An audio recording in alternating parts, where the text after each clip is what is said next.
Quais os sintomas que a gente vai ver? Assim, como que eu sei que a minha criança está com problemas de déficit de atenção e hiperatividade? Como é?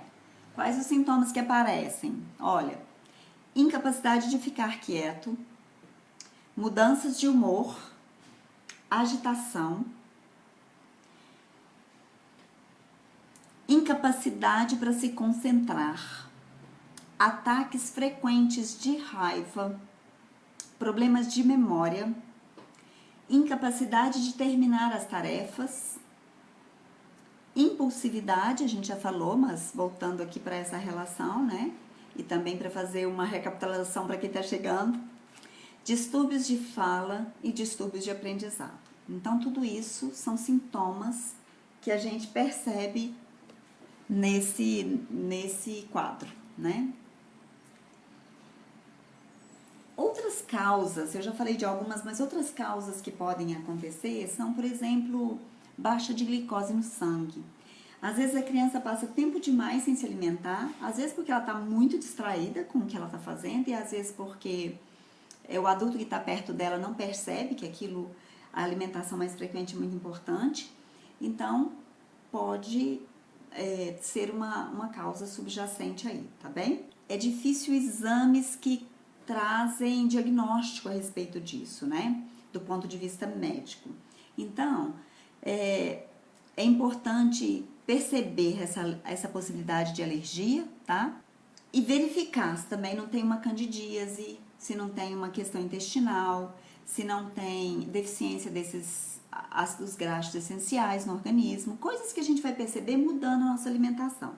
E vocês já estão acostumados comigo e sabem que uma tecla que eu bato muito aqui é uma mudança alimentar. É a gente ter um cuidado com o que a gente permite entrar para dentro de nós, né? A alimentação, gente, é uma terapia muito, muito importante e às vezes ela é uma terapia que a gente não considera, que a gente acha, come qualquer coisa, de qualquer jeito tá bom. Não, não tá bom de qualquer jeito. A gente precisa tomar mais tempo para isso, né? Então, vamos pensar assim, quais alimentos são os recomendados? Não é nada diferente do que vocês já sabem, que eu já falei em outras lives aqui, tá?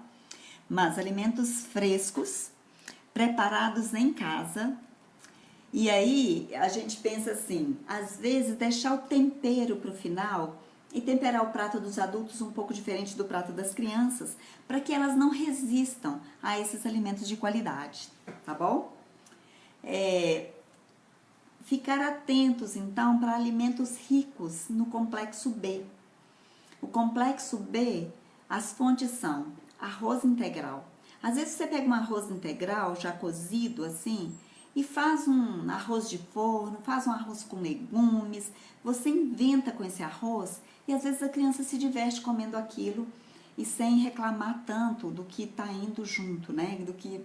Dos legumes, né? E às vezes das folhinhas que podem estar no meio. Levedura de cerveja. A gente tem pouco hábito na nossa cultura de usar o levedo de cerveja, mas o levedo de cerveja você pode incrementar um suco, uma vitamina, e você pode adotar também as verduras, né, nesses sucos. Um pouquinho de verdura que você colocar ali num suco colorido, às vezes a criança nem vai perceber, mas vai trazer uma grande informação nutricional para ela. Muitas vezes, intoxicações, seja, por exemplo, cobre, chumbo, precisam de vitamina C, porque a vitamina C ela é super antioxidante. Então, se você fornece alimentos com alto índice de vitamina C, essa vitamina C vai estimular a eliminação de toxinas. E então uma ideia que a gente pode dar é usar fruta cítrica de sobremesa. Fazer um jeito dessa fruta ficar divertida e interessante para a criança adotá-la de sobremesa, né? Então, uma coisa bem legal que a gente pode usar quando tem uma deficiência de ferro, por exemplo, porque já foi associada que a deficiência de ferro causa essa dificuldade de atenção, de sustentar a atenção a longo prazo e também traz problemas de memória. Então, se você percebe que existe uma baixa de ferro no sangue, isso o seu médico vai ter que fazer um pedido, né, de exame para saber se isso é uma realidade. Você pode dar uma colher, apenas uma colher de sopa de melado, desde que ele não tenha enxofre, né, ao dia para a criança tomar. É uma maneira natural, doce, né, de fornecer uma quantidade adequada desse mineral, que é o ferro, e que pode estar em quantidade baixa para essa criança que está apresentando esse déficit, ok? A gente já falou aqui em outras lives também sobre o triptofano, como ele estimula a produção de serotonina, né? E ele gera aquela sensação de bem-estar, de calma e serenidade. E para a gente ter mais triptofano na nossa alimentação, a gente precisa adotar alimentos à base de soja. E sempre que eu falo da soja, gente, eu lembro de falar para vocês que procurem uma soja de qualidade que não seja transgênica. E também alimentos fermentados da soja são muito indicados, são muito adequados, tá? Mas também um iogurte sem açúcar pode fazer esse papel, todos os cereais integrais. E também para quem come carne, o frango e o peru orgânicos de qualidade. Por favor, não comprem embutidos, isso não tem qualidade nenhuma. São refeições que vão ser de utilidade para dar esse grau aumentado de serotonina no nosso organismo, ok? Então, às vezes, nós vamos ter crianças com dificuldade para dormir. E aí, você pode incorporar na alimentação noturna dele alimentos integrais, às vezes uma bolacha, às vezes a criança não está com muito fome, mas ela aumenta os cereais integrais com esse grau de, com esse aumento também de um sanduichinho, sabe assim, com frango e peru, de qualidade, orgânico, que vai dar essa nutrição melhorada e de qualidade para que o triptofano ele se transforme em melatonina. Se o caso é fazer uma baixa de glicemia, de glicose no sangue, né, assim, uma baixa glicose, a gente precisa tirar os alimentos doces, esses carboidratos simples.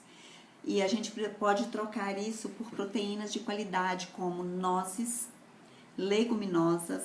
Quando eu falo leguminosas, vocês entendem o que eu tô falando, pessoal? Leguminosas não são legumes, tá bem? Leguminosas são feijões. Então, ervilha, lentilha, grão de bico, feijão, e são esses, tá bom? Carnes magras e peixes também são proteínas que ajudam, né? E nesse caso, incluir também hortaliças nas refeições, né? Porque as hortaliças elas têm o poder de diminuir a liberação do açúcar no sangue. Então, é um bom alimento para favorecer isso. E outra coisa muito importante, não deixe a sua criança sair para a escola ou pular a refeição do café da manhã, porque isso pode afetar o equilíbrio químico dela durante o dia inteiro. Então, outra coisa para prestar muita atenção. E aqui tem que ter muito jogo de cintura, né? Às vezes eu escuto no consultório as pessoas dizendo assim: ah, não, mas ela não gosta de comer nada de manhã. Ok, mas então faça um suco verde para ela. Não precisa comer, mas pelo menos tome algo, né? Faça uma vitamina, faça alguma coisa que favoreça o começo dessa absorção e ela não ficar muito tempo sem fornecer informação nutritiva para o organismo dela, tá bem? Bom, outra coisa muito importante é a gente dar nutrientes bons para o cérebro. Esses nutrientes são os ácidos graxos essenciais. Eles estão presentes principalmente nos peixes como truta, salmão e linguado. Também presente nas nozes, semente de linhaça moída. Qual que é a dose boa de semente de linhaça para as crianças? 1 a 2 colheres de chá. E para os adultos, 1 a 2 colheres de sopa. Como que a gente pode usar a linhaça, pessoal? A linhaça ela pode ser usada de uma forma bem legal, como substituto do ovo, num assado, Por exemplo, eu faço um quibe vegetariano, um quibe vegano, em que eu uso a linhaça para dar a liga.